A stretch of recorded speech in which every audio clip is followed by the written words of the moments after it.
Kami dari kampus SMK menjadi donor. Di sini justru tujuannya kami itu untuk mewawancarai ibu mengenai masa depan. Apakah ibu dikenal ibu saya? Oh, iya, Kak. Terima kasih. Sebelumnya apakah boleh ibu memperkenalkan diri terlebih dahulu? Baik. Nama saya ibunya Mas Gatan, namanya Maida Happy, umurnya 42 tahun. Ini, terus apa lagi? Perkenalan seperti apa lagi?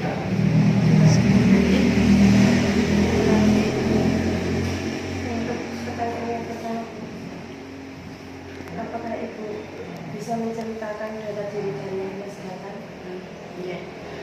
Mas Gatan itu sebenarnya anak keempat. Anak yang pertama meninggal, jadi kalau secara di pemerintah berarti anak ketiga nih.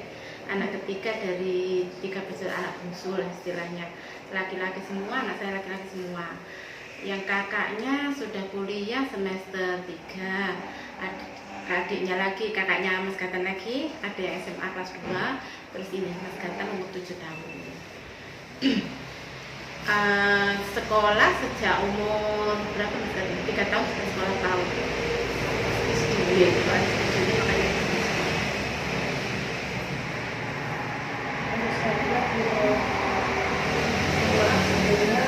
Apakah ketika ibu hamil Mas Gatan pernah merasakan keluhan?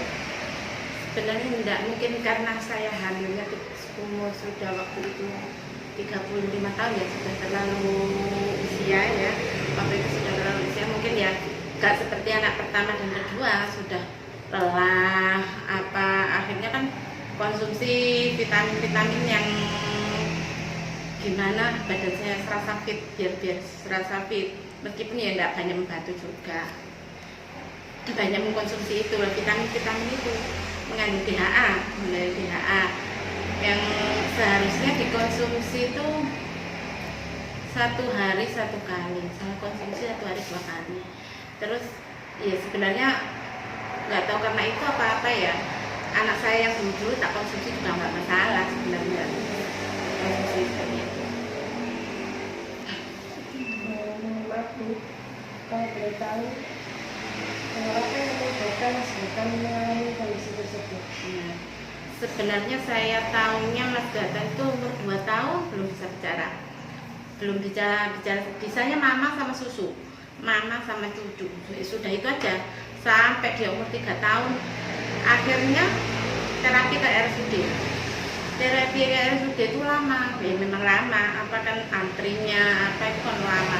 Akhirnya saya itu kok capek ya, tiap hari dia kan nggak bisa diam waktu itu kan hiperaktifnya sudah besar, umur 11 bulan tuh dia sudah bisa jalan, lari apa nggak karu-karuan juga, tapi memang bicaranya belum sama sekali. Terus habis itu akhirnya saya berapa kali terapi, terus akhirnya saya berhenti, capek sampai nggak terapi aku capek. Terus akhirnya dikasih tahu Fitri SD, yang dari SD Indonesia, dia coba nang Pak Arif. Terus akhirnya sebelum saya ke Pak Arif, saya PAUD dulu, saya sekolah ke PAUD. Kan suami saya kerja di RSUD. Akhirnya ditanyakan teman-temannya, Mas kok anaknya gak terapi lagi? Kayaknya enggak. Saya bilang kok ya gak ada hasilnya. Padahal memang terapinya Aspirina itu memang tahun-tahunan, nggak bisa 1, 2, 3 kali terus kelihatan hasilnya, itu nggak bisa. Meskipun sudah waktu itu vitamin apa aja yang saya masukkan waktu itu dari Honey yang satuannya 8.000 itu cuma buat 2 minggu. Akhirnya dari 1.600.000 itu untuk 1 bulan, sampai dia itu mual dia nggak mau, dia kan memang sulit namanya madu kontrol gitu. Terus akhirnya habis minum itu muntah gitu. Akhirnya saya kasihan, ya kok habis minum kok muntah, kasihan. Akhirnya terus saya hentikan. Akhirnya saya pinamkan lagi, nyoba setiap ada vitamin yang herbal, kan herbal, vitamin yang herbal yang tujuannya untuk DHA, tak pikir kan aku mikirnya dia itu bukan autis gitu, mungkin ada keterlambatan dari ya kalau RM kalau retardasi mental kan kelihatan dari wajahnya, kalau dia kan nggak kelihatan. Mungkin ada keterlambatan dari otaknya, tak pikir gitu.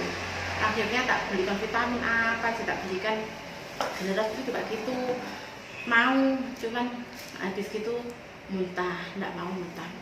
Akhirnya saya hentikan semua, terus capek kasihan ya. Terus akhir terapi sama Pak Arif itu katanya Pak Arif akhirnya susunya disuruh mengurangi. Dulu satu cilmil itu satu kaleng itu memang jadi 3 hari yang 800 mg. Susunya jangan yang gitu. Akhirnya saya ganti itu, terus jangan banyak Bu. Akhirnya saya kurangi separuh. Terus akhirnya sampai dia nggak mau itu. Dulu gendut dia itu, sekarang kurus ya, sekarang kurus sekali. Pertama-tama ayahnya juga gitu, terus mas apa nulis ombe susu wes nggak apa-apa daripada dia kurus kayak gitu.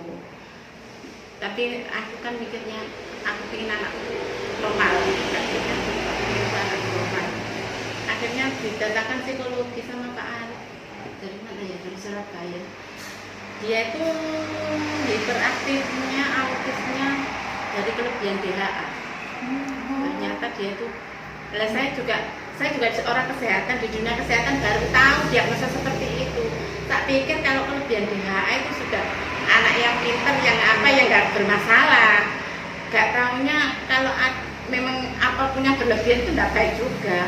Jadi dia kelebihan DHA akhirnya sampai dites IQ kemarin ya, dia memang superior, dia memang hasilnya juga superior.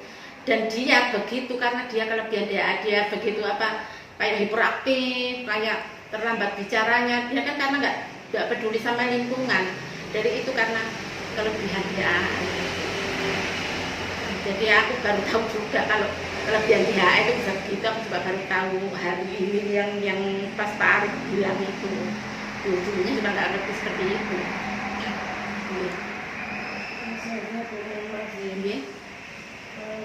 Mulai dari kapan mengetahui kesehatan itu?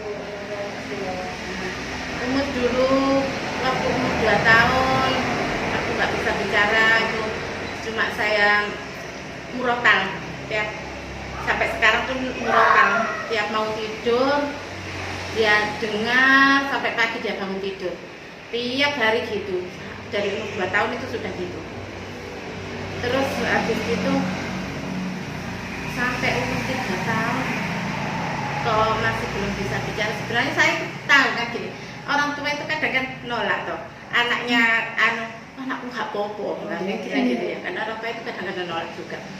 Waktu sebenarnya 2 tahun itu aku tahu seharusnya sudah diperiksakan pada umur 2 tahun, cuman aku kan mikirnya gini, enggak, sebentar lagi bicara gitu. Jadi sebentar lagi bicara itu nggak apa-apa. Memang waktu 3 tahun yang diperiksa di RSUD itu dia gini, waktu dokter lihatnya, nggak apa-apa loh, nggak apa-apa, cuma di rumah sama siapa bilangnya gitu, di rumah sama saya, diajak ngomong, ya tak ajak ngomong dong, saya itu ngajak ngomong terus, saya itu memang banyak bicara, tapi sampai bukan temannya. Anak kecil harus bicara sesama anak kecil, jadi jangan biarkan dia di lingkungan orang dewasa yang istilahnya pemikirannya beda. Jadi biarkan dia bicara dengan anak kecil. Lalu di rumah saya itu tutupan semua kan, tiap hari ya gitu, itu tak kunci gerbangnya semua dikunci. Jadi dia kemana-mana saya juga nggak masalah, yang gerbang kunci, dia nggak ada teman sama sekali. Kakaknya dulu waktu itu masih SMA, satunya SMA, satunya SMP. Kalau pulang setengah 5, jam 5 sore. Anak-anak itu kalau sudah pulang mandi sudah masuk kamar banyak. Jadi dia memang nggak punya teman, dia memang berteman sama saya aja. Terus kalau dia itu nakal apa nggak nakal ya, sebenarnya kalau tingkahnya nggak karu-karuan gitu, adik sini dik, lihat kartun aja, sukanya itu kartun larva, kartun bisu kan. Larva itu kartun bisu, suwen kalau lihat larva itu sampai ketawa-ketawa itu lihat larva. Jadi betah lihat larva itu. Ternyata kan berpengaruh juga kartun bisu itu. Dia kalau disetelkan kartun yang ada bentuknya orang kayak apa Upin Ipin gitu, nggak suka, nggak lucu, dia pikir nggak lucu. Dia senengnya lava gitu. Apalagi ya, ada kok kartun bisu, ada sukanya kartun bisu yang apa yang kesana terus ketawa gitu, dia ikut ketawa. Ya itu mungkin juga salah satu itunya karena itu. Iya.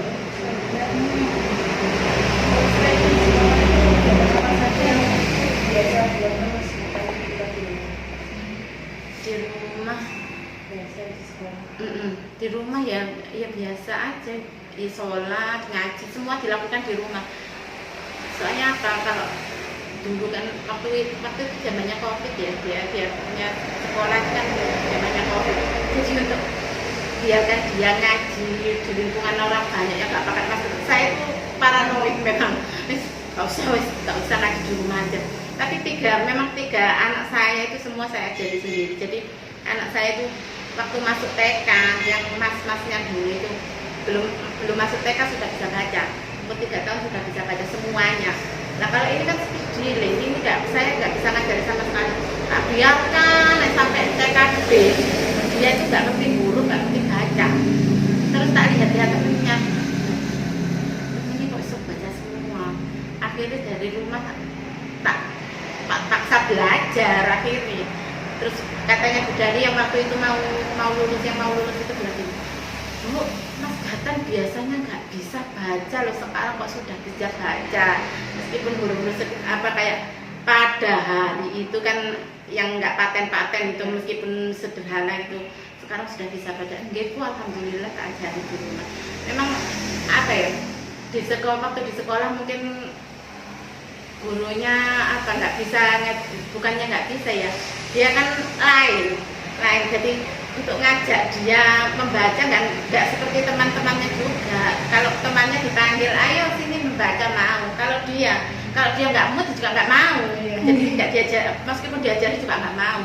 Kalau di rumah mungkin takut sama saya kan, ayo adik belajar kan enggak, ini adik nggak mau belajar tak tinggal, enggak mau, akhirnya mau belajar. Kalau dulu jadi TKB mau lulus itu baru bisa membaca, baru bisa baca.